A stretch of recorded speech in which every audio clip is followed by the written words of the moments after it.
Well, as everyone knows, it's July, it's been hot outside, and once in a while you need something to refresh and cool down a bit. And joining me now with more on this is Diane Karr. Diane, you have a recipe that's perfect for that, for cooling off.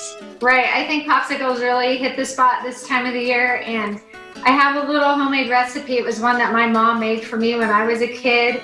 So we're gonna add the package of Jell-O, and I'm using grape, but you can mix and match different flavors. I'm gonna add a cup of sugar, and then I'm gonna add 2 cups of hot water. So once that is stirred together, mixed in well, it starts to dissolve, then we add 2 cups of cold water, and that's it. So I said this was really easy. Then we can just pour it into the molds.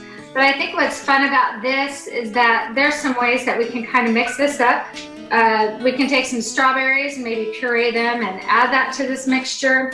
You can freeze 1 layer of one color and then come on top with some other colors. Maybe add some yogurt in the middle of it. So then you just go ahead and pour that mixture into the molds.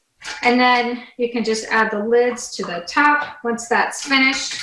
If you run out of popsicle molds, you can just use some little paper cups and put a popsicle stick in the middle after it's kind of halfway set up.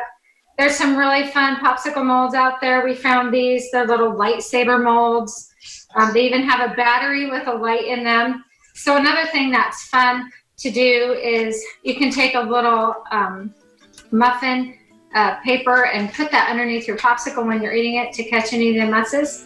And then that's just a really easy treat this time of the year when it's hot out and something cool is what you're looking for.